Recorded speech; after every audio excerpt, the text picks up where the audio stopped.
في كل أمة رسولا أن اعبدوا الله واجتنبوا الطاغوت।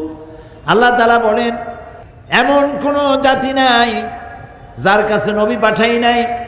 সব উম্মতির জন্য, সব জাতির জন্য আমি নবী প্রেরণ করেছি। আর সমস্ত নবীরা বলেছেন, হে আমার জাতি, এক আল্লাহর ইবাদত করো আর তাগুতের সাথে সম্পর্ক ছিন্ন করো। ওয়াজতানিবুত তাগুত, তাগুত থেকে ফিরে থাকো, তাগুতের বিরোধিতা করো, তাগুত থেকে পরহেজ করো, তার থেকে ফিরে থাকো, আর এক আল্লাহর গোলামি করো। এরপরে সমস্ত নবীরা বলেছেন ইয়া কওমি, হে আমার জাতি। একমাত্র নবী যিনি ইয়া কওমি বলেন নাই, তিনি বলেছেন ইয়া আইয়ুহান নাস। তারই দিয়ে বলানো হয়েছে ইয়া আইয়ুহান নাস। কারণ হলো সমস্ত নবীরা হলেন এলাকা ভিত্তিক নবী, ভাষা ভিত্তিক নবী, গোত্রভিত্তিক নবী। আর বিশ্ব নবী মুহাম্মদ রাসূলুল্লাহ সাল্লাল্লাহু আলাইহি ওয়াসাল্লাম তিনি হলেন কি নবী? বলেন সবাই, বিশ্ব নবী। তাই তিনি তার কওমকে, কুরাইশদেরকে, মক্কিদেরকে, মদনীদেরকে তিনি ডাকেন নাই।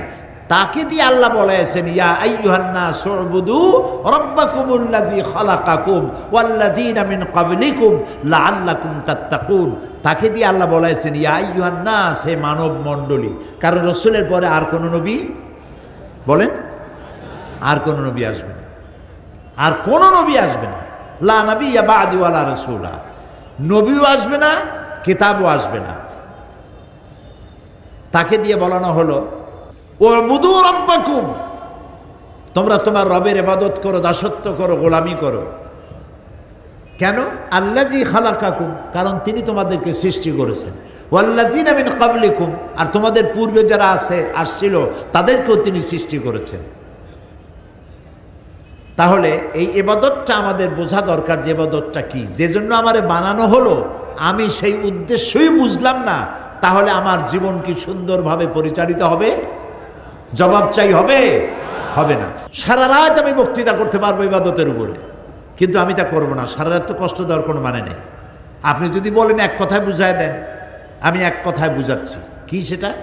সেটা হলো আল্লাহ এবং রসুলের হুকুম অনুযায়ী জীবন পরিচালনা করার নামই হলো, বলেন সবাই, ইবাদত।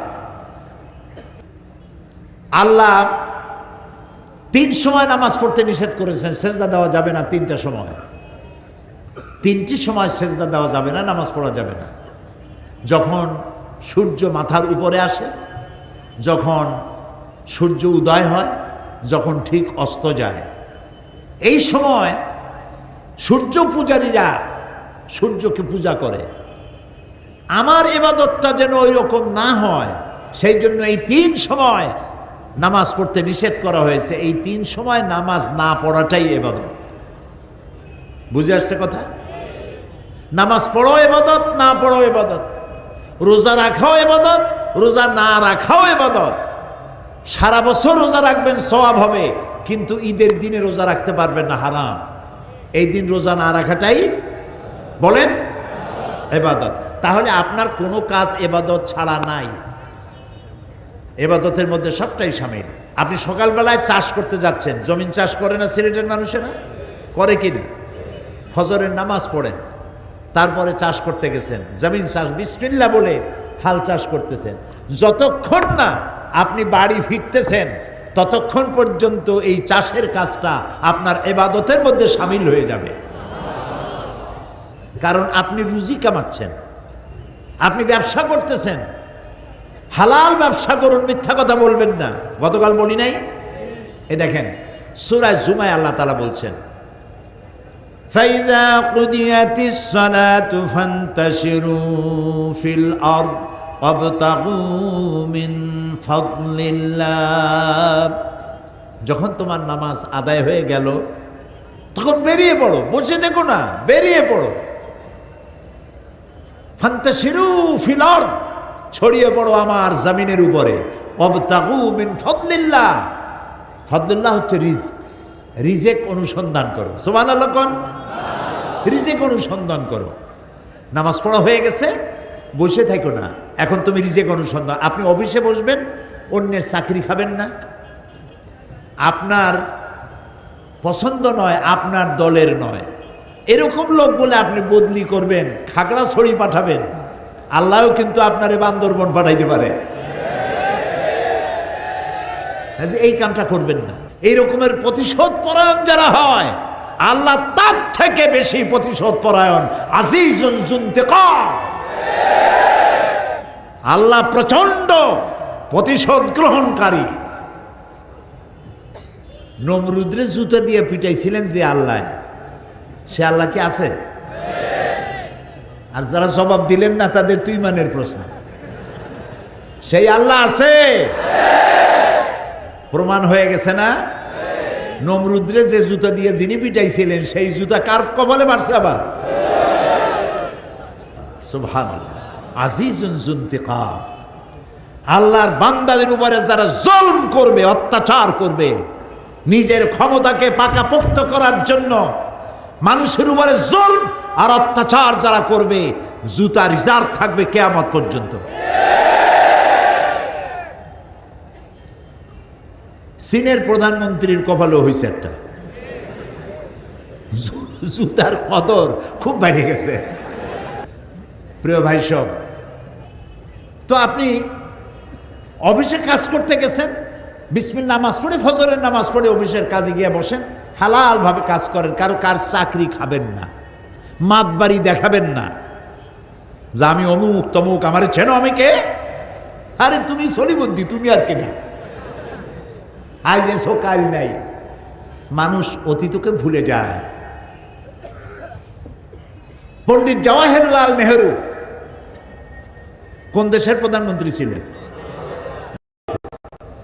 একবার তিনি পাগলা গারদ, পাগলদের হাসপাতাল দেখতে গেছে। উনি তো টুপি পরতেন, কিস্তি টুপি মাথায় ছিল, গান্ধী টুপি, হাতে ছড়ি, শেরওয়ানি আর পাজামা পরেছেন, সবসময় এগুলি পরতেন তিনি। পাগলরা দেখছে তো ভদ্রলোকের মতোই তো মনে হয়। তো পাগলরা জিজ্ঞেস করছে তুমি কে? এক আধ পাগল, পুরা পাগল না। তুমি কে? তো বলছে আমি তো, আমার চেনো নাই, আমি ভারতের প্রধানমন্ত্রী পণ্ডিত জওয়াহরলাল নেহরু। পাগলে কয়েছে এরকমের লম্বা লম্বা কথা আমরাও বলছি, থাকো আমাদের সাথে কিছুদিন, তোমার মাথাও ঠান্ডা হয়ে যাবে। তো প্রথম একটু মাথা গরম হয়, তারপরে আস্তে আস্তে ঠান্ডা হয়। ঠান্ডা করার মালিক তিনি বলেন ক্ষমতা দেই আর তারপরে তাকায় থাকি, লিনানজুরা কাইফা তা'মালুন। সুবহানাল্লাহ। ক্ষমতা দিয়ে তাকায় দেখি তোমার আমলটা কেমন হয়। মজলুম জনতা যখন অত্যাচারে অত্যাচারিত হয়ে চোখের পানি ঝরাতে থাকে, ঘর দিয়ে বাইর হইতে পারে না, গৃহবন্দী, নজরবন্দি, কথা বলতে পারে না, প্রশাসনও ভয়ের চোটে অ্যাকশন নিতে পারে না, এই দুরবস্থার যখন সৃষ্টি হয়, আল্লাহ রাব্বুল আলামিন তার গোলামদের, মজলুম গরিব বান্দাদের চোখের পানি বরদাস্ত করতে পারেন না। গোসায় আল্লাহর আরশ তখন থরথর করে কাঁপতে থাকে। এবং আল্লাহ যখন অ্যাকশনে যান, ইন্না বাতশা রাব্বিকা লাশাদীদ, প্রথমে ঢিল দেন, ওয়ায়ামুদ্দুহুম ফি তুগয়ানিহিম ইয়ামাহুন। আল্লাহ প্রথমে ঢিল দেন, দেখি কদ্দুর পারো, দেখি কদ্দুর পারো। তারপরে যখন সীমা লঙ্ঘন করে, এরপরে জুতা। সুতরাং আল্লাহ রাব্বুল আলামিনের ইবাদত শুধুমাত্র নামাজ রোজায় না। আপনার ইবাদত, ওই যে চাষ করতে গেছেন ওটা ইবাদত, আপনি রিক্সা চালাচ্ছেন ওইটা ইবাদত। আমি তো আমার আলোচনায় বলি যে রিক্সা যে চালায় ওর থেকে হালাল পয়সার কার? একটা পয়সা তো ঘুষ খায় না সে, রিক্সাওয়ালার ঘুষ দেবে কিনা? আরে কি ভদ্রলোক আমাদের দেশের ভদ্রলোকেরা। ঈদের মার্কেট করতে যায়, দোকানে গিয়া দেখে যে সামনেই লেখা ফিক্সড প্রাইস। একজনে কয় সুবহানাল্লাহ, এটা ওটা সুবহানাল্লাহ কথা হলো। সুবহানাল্লাহ যে কোন জায়গায় কবে তাও জানে না, আমরা বলি সুবহানাল্লাহ। ফিক্সড প্রাইস হয়েছে, কয় সুবহানাল্লাহ। এখন দোকানের সামনে লেখা ফিক্সড প্রাইস, ভিতরে বসছে এক বোতল ভরা কি জানি দেয় বোতলে করে, ফান্টা, কোকা কোলা, 7 আপ দিয়ে দিল, খাইলো। শাড়ির দাম কত? শাড়িটা পছন্দ হয়ে গেছে। কত দাম? স্যার বেশি দাম না, মাত্র 11,593 টাকা 77 পয়সা। এইখানে কথা কয় না, এখানে কথা বলা, দামাদামি করা আউট অফ জেন্টেলিটি, ভদ্রতার বাইরে। ঠিক পয়সাটা গুনে গেঁথে দিয়ে আসলো।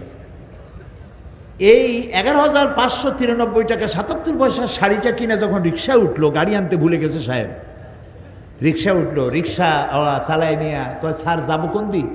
যা সামনে যা, ডাইনে যা, বায়ে যা, পিছে যা, অনেক জায়গা ঘুরাইয়া তারপরে কয় স্যার ভাড়া দেন।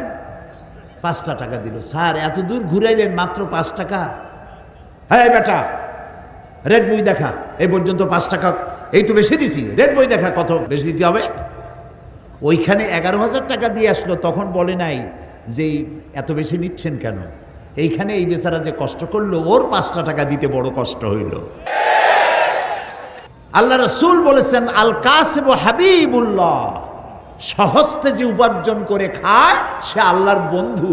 কাজী যে ব্যক্তি ঘুষ খায়, ডিসি হোক, এসপি হোক, অথবা এমপি হোক, মন্ত্রী হোক, যেই কেউ হোক, তিনি যদি হারাম খান, আল্লাহর কাছে আপনার মতো মন্ত্রীর চাইতে রিকশাওয়ালার মর্যাদা লাখ কোটি গুণ বেশি। ওই প্রেসিডেন্টের চাইতে যে প্রেসিডেন্ট হক কথা বলতে সাহস পায় না, দুরন্ত সাহস নিয়ে পরিস্থিতি মোকাবেলা করার ক্ষমতা রাখে না, কাপুরুষের মতো পালায় যায়, সে প্রেসিডেন্টের চাইতে এই রিকশাওয়ালার দাম অনেক বেশি। কাজে হালাল ভাবে রুজি কামাচ্ছেন, এটা ইবাদত। আপনি আপনার মাছ কিনেছেন বাড়ির জন্য, এমনকি আপনার স্ত্রীর জন্য একটা ব্লাউজ কিনেছেন, সন্তানের জন্য একটা প্যান্ট শার্ট কিনেছেন, এ সবটা ইবাদতের মধ্যে শামিল, যদি পয়সাটা হালাল হয়। যদি পয়সাটা হালাল হয়, এ সবটা ইবাদত। সুবহানাল্লাহ বলবেন না? এখন এতদিন আমরা ধারণা করে রেখেছিলাম নামাজ রোজাই শুধুমাত্র ইবাদত, কিন্তু নামাজ রোজাই শুধু ইবাদত নয়, জীবনের সমস্ত কাজটা আল্লাহর হুকুম মাফিক পরিচালনা করার নামই হলো। এই ব্যাপারে আমি আর ব্যাখ্যা দিতে চাই না, আমার মনে হয় আপনারা বুঝে ফেলেছেন। বুঝে আসছে কিনা? বুঝলে ইনশাআল্লাহ। এখন পৃথিবীতে মানুষেরা 2টা জিনিস চায়। কয়টা জিনিস চায়? ক্ষুধার সময় খাইতে চায়, আর বিপদের সময় নিরাপত্তা চায়, বিপদের সময় আশ্রয় চায়, ঠিক না? এখন শোনেন আল্লাহ কি বলছেন, ফালইয়াবুদু রাব্ব হাযাল বাইত। আল্লাহ তাআলা বলছেন এই ঘরের রবের মালিকের ইবাদত করো, এই ঘরের মালিক যিনি তার ইবাদত করো। কোন ঘর? কাবা শরীফ। কাবা শরীফের মালিক কে? আল্লাহ তাআলা। এই কাবা শরীফের মালিকের ইবাদত যদি করো, তাহলে হবে কি?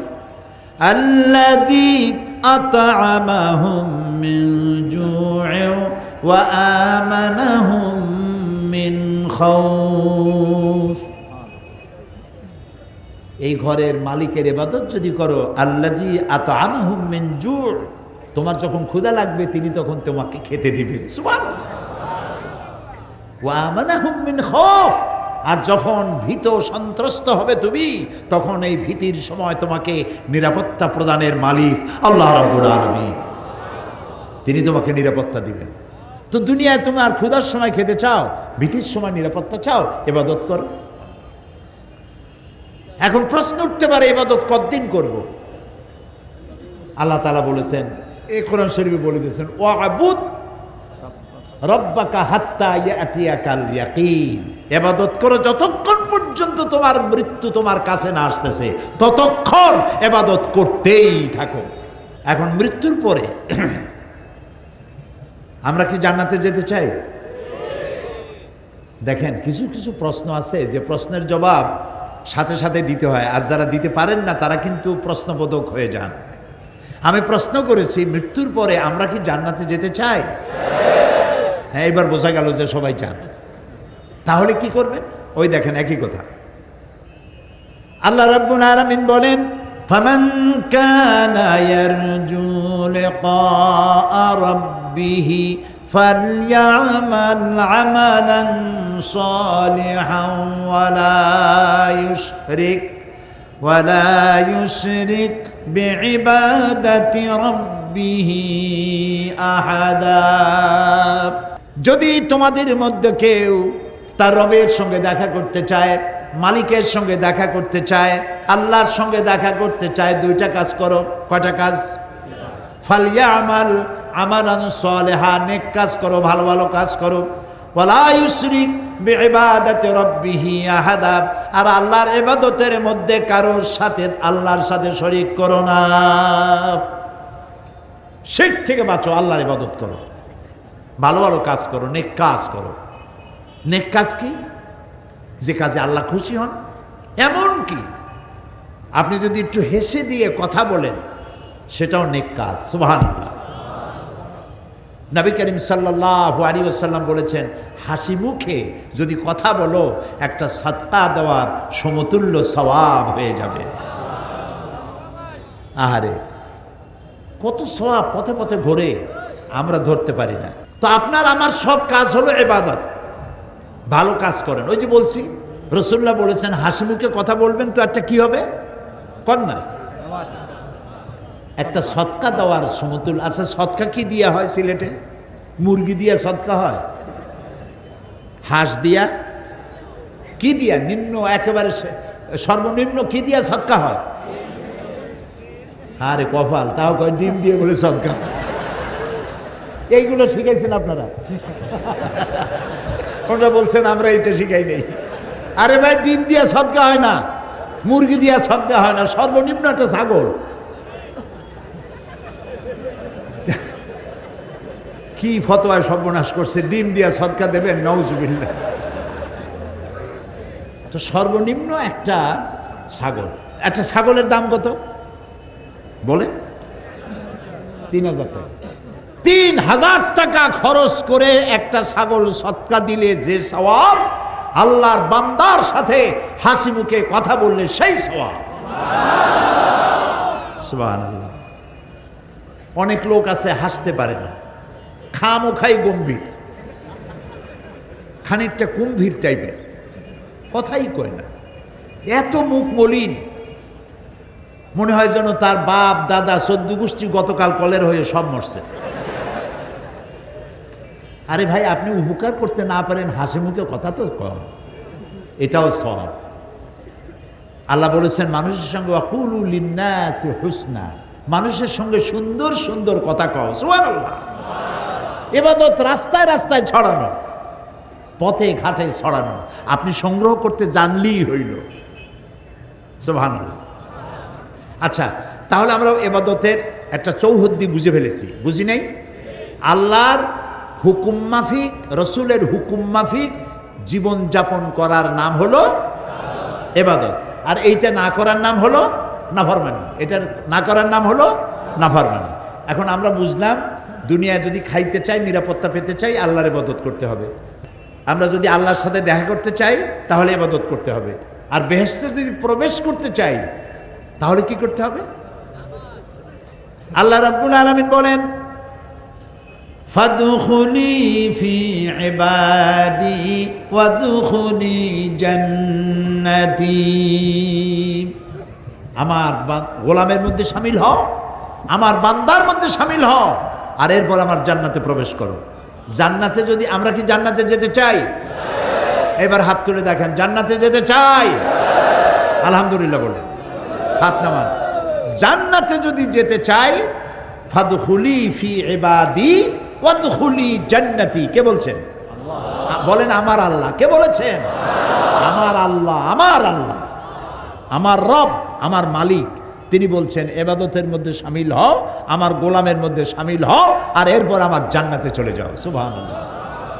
জান্নাতের মালিককে? দুনিয়ার প্রেসিডেন্ট, মন্ত্রী, সব ফকির। ওয়াল্লাহু গানিয়ুন ওয়া আনতুমুল ফুকারা। দুনিয়ার রাজা বাদশাহ যদ্দুর যা আছে, গোষ্ঠী সুদ্ধা সব ফকিরের গোষ্ঠী। ওয়াল্লাহু গানিয়্যুন, আর আল্লাহ হচ্ছেন কেবলমাত্র সামাদ, গানি, কারো মুহতাজ তিনি নন। সারা দুনিয়া তার কাছে কৈফিয়ত দিবে, তিনি কারো কাছে কৈফিয়ত দিতে বাধ্য নন। তিনি সকলকে জিজ্ঞেস করবেন, তাকে কেউ জিজ্ঞেস করতে পারবে না।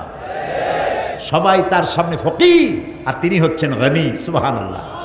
হাদিসে কুদসির ভিতরে আছে, হাদিসে কুদসি কারে বলে? হাদিসে কুদসি হচ্ছে যেটা কোরআন নয়, অথচ আল্লাহ বলেছেন, সেটা